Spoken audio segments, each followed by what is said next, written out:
Assalamualaikum warahmatullahi wabarakatuh. Halo semuanya, jadi di video ini kami dari kelompok 10 akan membedah sebuah buku nih yang sudah kami buat terkait pengalaman peserta didik dalam menggunakan media sosial dan dampaknya terhadap perkembangan sosial emosional mereka. Nah, di sini untuk memenuhi mata kuliah dari perkembangan peserta didik yang diampu oleh Ibu Dr. Evita Soraya, MPD. Di sini saya nggak sendiri, saya bersama dengan rekan-rekan saya, ada Shoki Ahmad Danis, kemudian ada saya sendiri Octavia Ramdhani, ada Salwa, dan juga yang terakhir dari Hasna Azima. Kami dari program S1 Studi Pendidikan Sejarah Fakultas Ilmu Sosial dan Hukum dari Universitas Negeri Jakarta.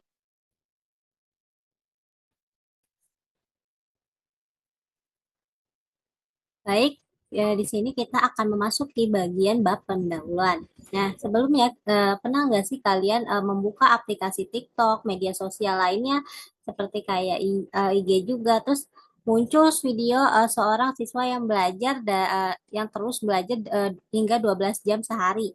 Sehingga dari hasil belajarnya itu ia menampilkan prestasi ataupun memenangkan olimpiade, bahkan bisa diterima di universitas yang diimpikannya. Nah, apa yang kalian rasakan untuk pada saat melihat video tersebut? Apakah kalian merasa kenapa aku belum bisa seperti dia ya? Terus kenapa kapan ya aku bisa kayak dia? Ataupun ngerasa terinovasi seperti aku juga mau seperti itu gitu kan? Nah, pengalaman itu menjadi alasan kami untuk mengangkat tema ini karena pengalaman peserta didik dalam menggunakan media sosial dan juga dampaknya terhadap perkembangan sosial emosional. Berdasarkan alasan tema yang kami pilih ini, karena dari berbagai platform di media sosial seperti TikTok, Instagram, YouTube, Facebook, Threads, dan lain-lain, bahwa penggunaan media sosial ini telah menjadi bagian dari kehidupan sehari-hari peserta didik itu sendiri. Sehingga terutama fokusnya kita tuh membahas di SMA. Di media sosial ini sekarang banyak muncul konten akademik achiever atau disebut dengan konten yang menampilkan siswa yang mempunyai nilai yang tinggi, menampilkan olimpiade maupun konten dengan memperoleh beasiswa atau diterima kuliah di perguruan tinggi impian. Sehingga hal ini yang perlu kita perhatikan itu adalah bahwa konten itu tidak selalu memberikan dampak yang sama bagi setiap peserta didik. Adapun beberapa yang merasa terinovasi, adapun merasa yang justru merasa minder karena mulai membandingkan pencapaian dirinya dengan pencapaian orang lain. Misalnya seorang siswa di kelas 12 ini, dia setiap hari melihat video tentang JJ diterima Fakultas Kedokteran UI. Sehingga sementara dia masih bingung nih untuk menentukan jurusan kuliah ataupun menentukan arah hidupnya untuk berkuliah atau tidak karena keterbatasan ekonomi. Sehingga akhirnya dia mulai berpikir bahwa dirinya kurang pintar. Setiap orang juga padahal kan setiap orang itu memiliki kemampuan dan proses belajar yang berbeda. Sehingga menurut Erikson dari kondisi ini memang sering terjadi pada remaja pada remaja yang berada pada tahap identitas diri atau disebut dengan identity atau role confession. Jadi untuk masa ini tuh remaja emang mencari jati diri dan lebih peka terhadap penilaian orang lain ataupun bisa terpengaruh oleh lingkungan sekitarnya.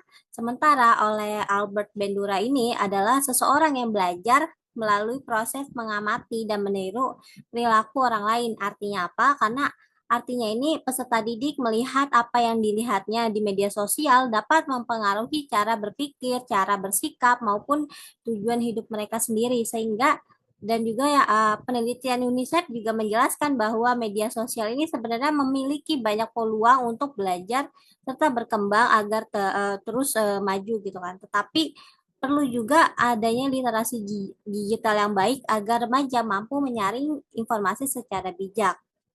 Boleh di next.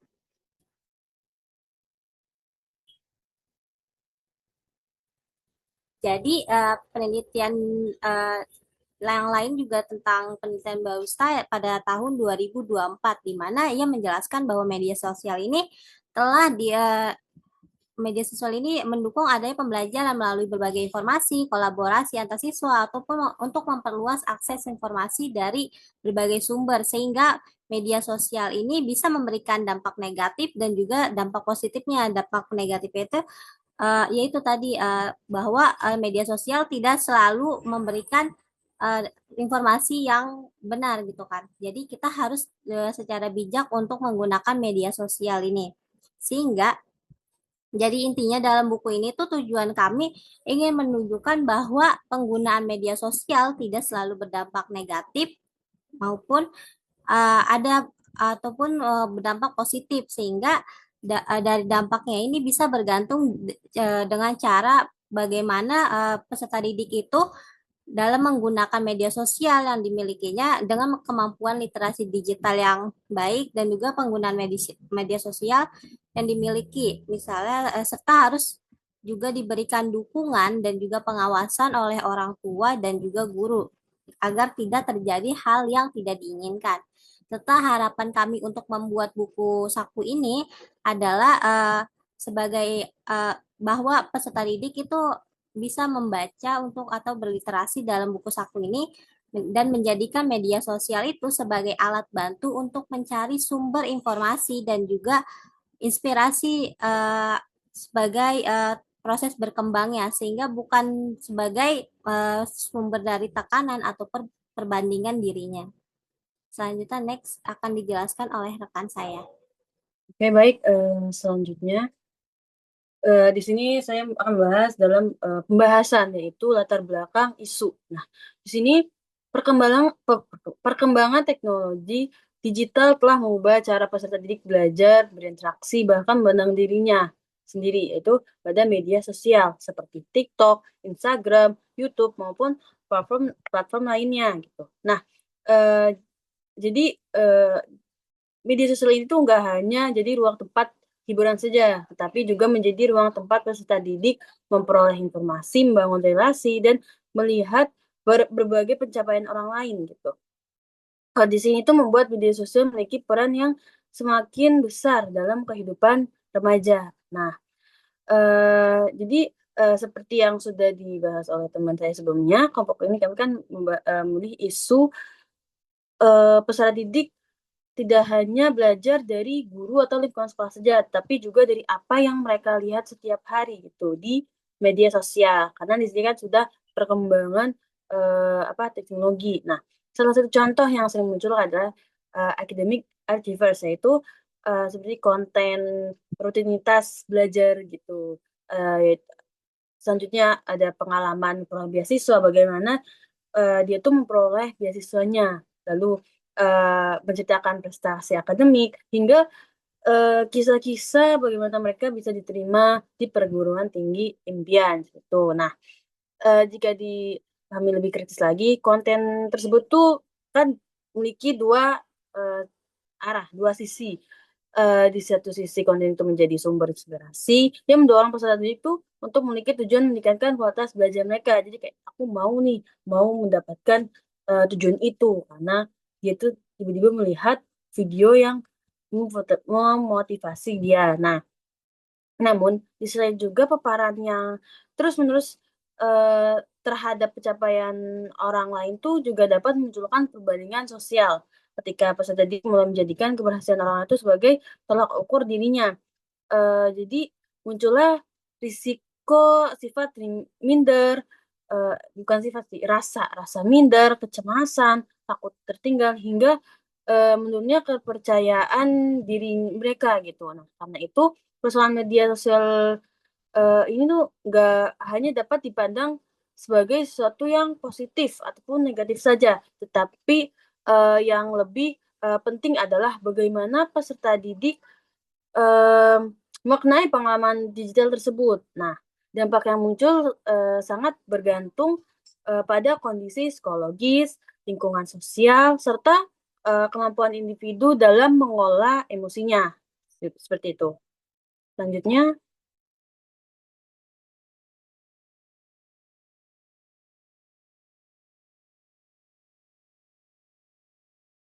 Baik, selanjutnya kita masuk ke terkaitan dengan perkembangan peserta didik. Jadi, masa remaja ini kan merupakan tahap perkembangan yang tidak hanya mengalami perubahan aja nih dari fisik dan kognitifnya aja, tapi juga mengalami perkembangan dari sisi emosional dan juga sosial mereka. Nah, salah satu tugas utama remaja adalah membentuk identitas diri.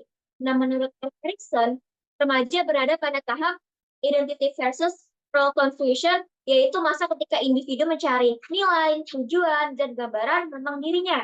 Saat ini, pembentukan identitas remaja itu tidak hanya dipengaruhi oleh keluarga dan juga dari sekolah aja, tetapi juga dipengaruhi oleh media sosial. Media sosial itu seperti menjadi ruang bagi peserta didik untuk mengekspresikan diri mereka ataupun memperoleh informasi. Misalnya, seseorang siswa yang melihat konten tentang persiapan lomba, pengalaman belajar, atau keberhasilan seseorang mendapatkan beasiswa dapat termotivasi nih untuk meningkatkan kemampuan dirinya dan menetapkan tujuan bagi dirinya sendiri. Namun, media sosial juga memiliki sebuah tantangan. Apa tantangannya? Jadi kalau misalnya mereka melihat pencapaian orang lain itu tidak selalu memberikan dampak yang positif. Contohnya tuh kayak seorang siswa kelas 12 yang melihat unggahan temannya yang berhasil masuk di universitas favorit seperti UI atau ITB, ini tuh dapat merasa termotivasi untuk lebih giat belajar lagi gitu. Namun di sisi lain, siswa lain itu dapat merasa tertinggal atau mungkin kayak merasa kurang percaya diri gitu. Karena mereka ini tuh suka membandingkan hasil akhir dari seseorang tanpa tahu bagaimana proses yang telah mereka lalui gitu. Hal ini menunjukkan bahwasannya dampak media sosial itu bergantung pada cara peserta didik dalam memahami pengalaman tersebut. Nah, selain identitas diri, media sosial itu juga mempengaruhi perkembangan sosial dan emosional dari remaja ini.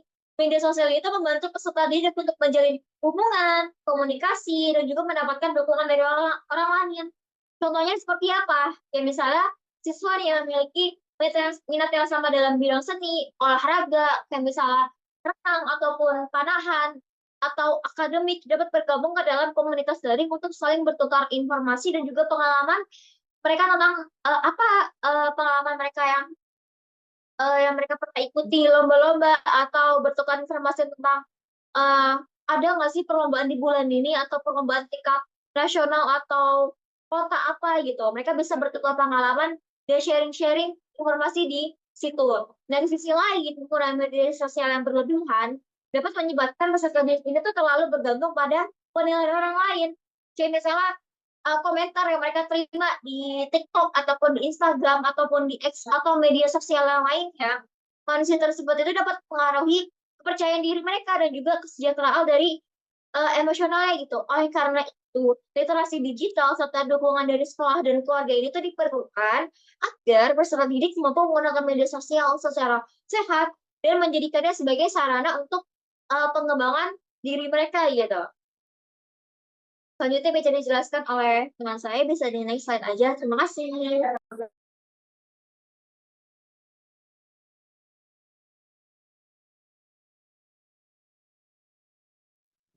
Oke, baik. Selanjutnya kita masuk ke bagian tantangan dan peluangnya. Dari maraknya konten yang akademik ini, Asifer ini di dunia media sosial telah menghadirkan banyak tantangan dan juga peluangnya. Salah satunya apa sih? Nah, dimulai dari melihat konten itu tidak salah, tapi bagaimana cara sifat termotivasinya. Namun ada salah satu tantangannya itu tentang membandingkan dirinya sendiri dengan orang lain sehingga mereka merasa dirinya itu merasa tertinggal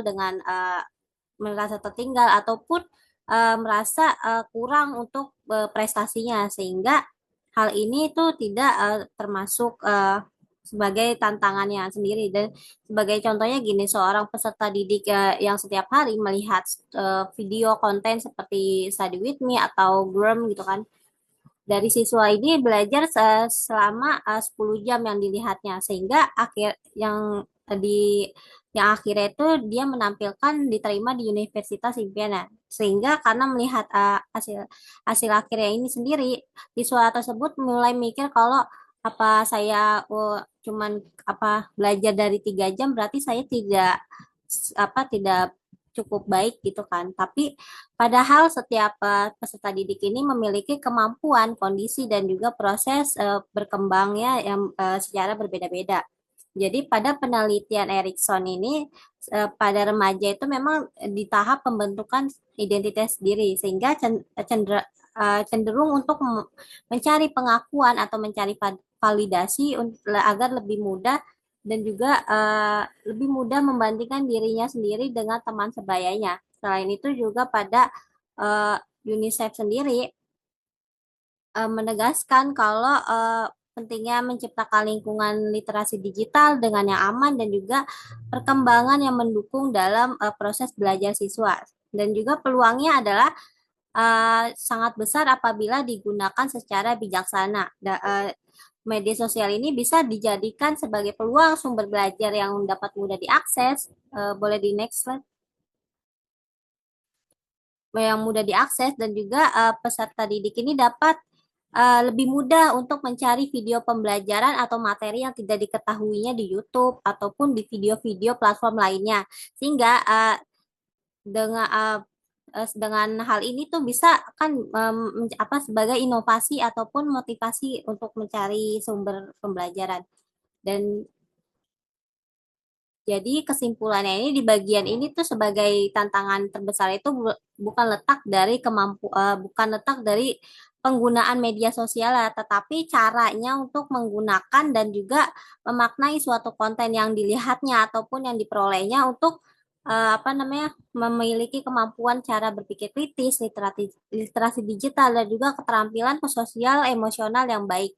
Sehingga prestasi yang dilihatnya itu bukan sebagai bukan sebagai acuan untuk membandingkan dirinya sendiri, tapi melainkan sebagai inovasi ataupun inspirasi untuk berkembang.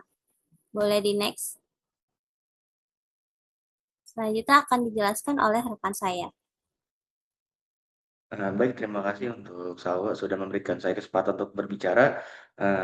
Untuk kali ini saya akan membahas terkait dengan pembahasan selanjutnya mengenai analisis teori kebijakan dan data terkini. Jadi analisis dampak dari konten akademik, Asiverse di media sosial itu kita bahas terkait dengan ini. Analisis ini membedah bagaimana konten prestasi di akademik di media sosial itu mempengaruhi perkembangan sosial emosional peserta didik melalui 3 sudut pandang teori. Jadi yang pertama itu kita terkait membahas tinjauan teori terlebih dahulu. Nah, yang pertama itu adalah teori perbandingan sosial dari Festinger. Jadi manusia itu memiliki dorongan alami untuk membandingkan diri dengan orang lain. Di dunia digital, paparan konstan terhadap prestasi orang lain memicu perbandingan ke atas. Selanjutnya, menurut Nessie dan Pristein pada tahun 2015 itu, perilaku mencari perbandingan digital ini berkorelasi dengan gejala depresi, khususnya pada remaja perempuan. Nah, yang kedua adalah terkait dengan teori perkembangan identitas yang dikemukakan oleh Erikson. Remaja berada pada fase pencarian jati diri, identity versus role confession.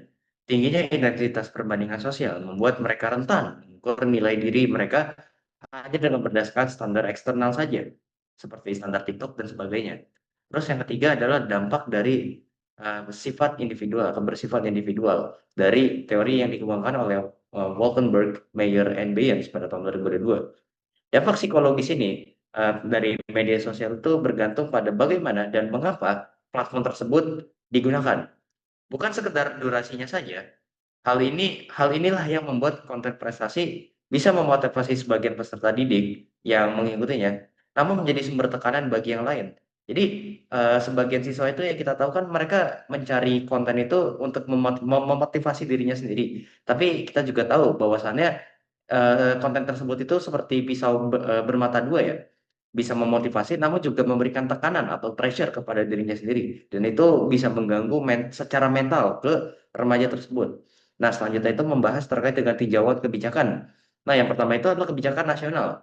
Pemerintah Indonesia menerbitkan PP nomor 17 tahun 2025 yang merupakan turunan dari UU ITE yang mewajibkan platform digital menerapkan sistem perlindungan anak sejak awal perancangan, yakni Privacy and Child Protection by Design, batasan usia dan fitur pengaduan.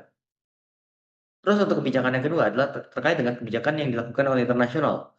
Office of the Surgeon General di Amerika Serikat pada tahun 2023 mengeluarkan peringatan resmi bahwa media sosial itu belum terbukti sepenuhnya aman bagi remaja.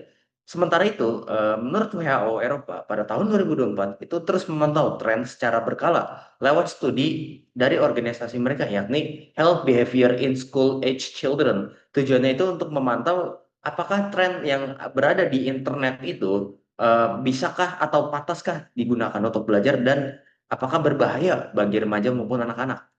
Nah, selanjutnya itu terkait dengan arah kebijakan secara universal. Perlindungan peserta didik di dunia digital kini itu bergeser menjadi tanggung jawab kolektif antara pemerintah, penyedia platform, sekolah, dan keluarga. Bukan lagi beban individu seorang anak ataupun seorang remaja. Terus yang terakhir adalah tinjauan data sekarang atau data terkini. Nah, data yang saya ambil ini yang pertama itu adalah tingginya penetrasi digital. Data yang dikemukakan oleh APGII pada tahun 2024 itu menunjukkan 79,5% penduduk Indonesia atau 221,5 juta jiwa telah terkoneksi internet yang didominasi oleh generasi Z atau Gen Z.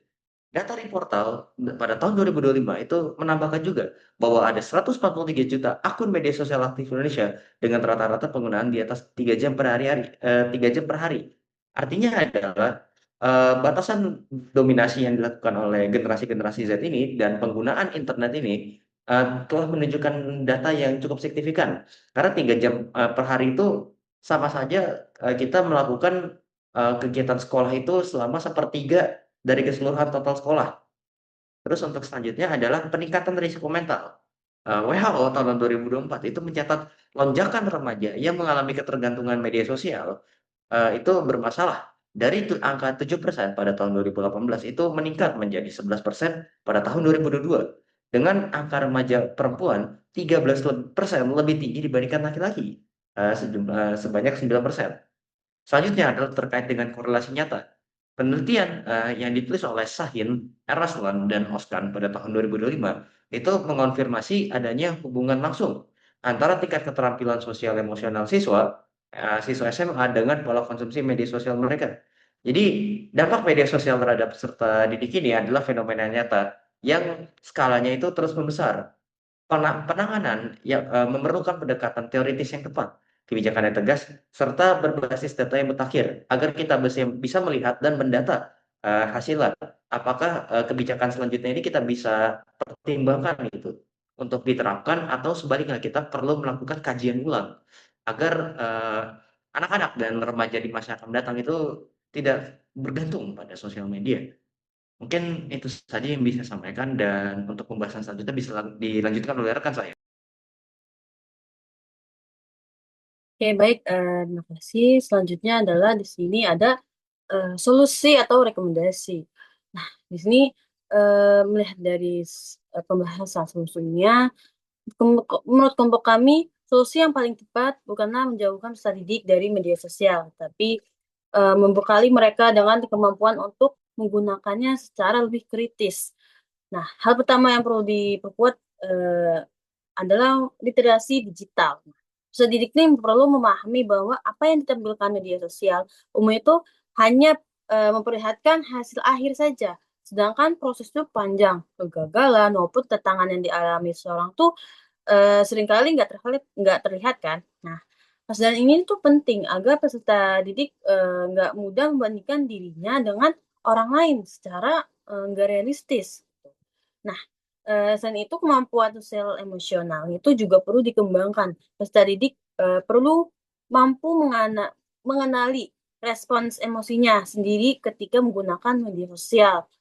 Eh, Ketika muncul rasa cemas, iri, atau minder, mereka tuh harus mampu menyadari bahwa perasaan itu nggak berasal dari proses yang belum tentu mencerminkan kondisi sebenarnya kan. Jadi kebanyakan tuh ya media sosial tuh sebenarnya benar, nggak sebetulnya benar gitu. Yang kayak apa? Saya dia kelihatan kaya, ternyata aslinya tuh dia minjem duit kan seperti itu. Nah, eh di sisi lain juga sekolah dan keluarga juga memiliki peran yang sama pentingnya. Sekolah dapat memberikan edukasi mengenai bagaimana menggunakan media sosial yang benar, yang sehat. Nah, melalui pembelajaran yang maupun layak gunakan layanan bimbingan konseling. Sementara itu, keluarga dapat membangun komunikasi yang terbuka sehingga peserta didik itu merasa memiliki ruang untuk berdiskusi mengenai apa yang mereka lihat gitu di media sosial. Dengan kerjasama tersebut, media sosial dapat dimanfaatkan sebagai sarana belajar dan pengembangan diri, bukan sebagai sumber tekanan psikologis gitu.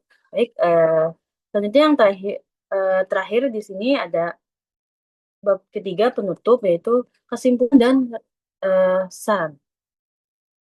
Nah, dapat di sini kami menyimpulkan bahwa media sosial telah menjadi bagian dari lingkungan perkembangan peserta didik. Kehadiran itu membawa banyak manfaat, mulai dari memperluas akses informasi, menambah wawasan hingga meningkatkan motivasi belajar mereka. Kan jadi kayak ada anak yang itu belajar terus butuh ada lagu, ada media sosial. Nah, namun manfaat tersebut tuh hanya akan dirasakan apabila peserta didik itu mampu menggunakan media sosial secara bijaksana kan. Nah, sebaiknya jika media sosial dijadikan sebagai standar utama dalam menilai diri, maka akan muncul tuh berbagai dampak negatif seperti seperti yang sudah dibahas sebelumnya, kecemasan, ketergantungan terhadap pengakuan dari orang lain gitu. "Ih, kamu pinter, ih kok gini-gini," gitu. Nah, bagi kami hal yang paling penting dari pembahasan ini tuh menyadari bahwa setiap peserta didik memiliki proses perkembangan yang berbeda-beda. Prestasi orang itu seharusnya menjadi sumber inspirasi untuk terus belajar, bukan ukuran yang membuat kita tuh merasa kurang. Oleh karena itu, kemampuan berpikir kritis perlu juga oleh eee, literasi digital dan pengolahan emosi itu perlu terus dikembangkan agar media sosial benar-benar menjadi ruang yang mendukung perkembangan peserta didik, bukan menghambatnya gitu. Seperti itu, eee, selanjutnya di sini ada daftar pustaka kami yang kami cari, selisih sumber-sumber yang kami cari. Oke, sekian dari kami, mohon maaf bila ada kesalahan kata. Terima kasih untuk Bu Evita. Assalamualaikum warahmatullahi wabarakatuh.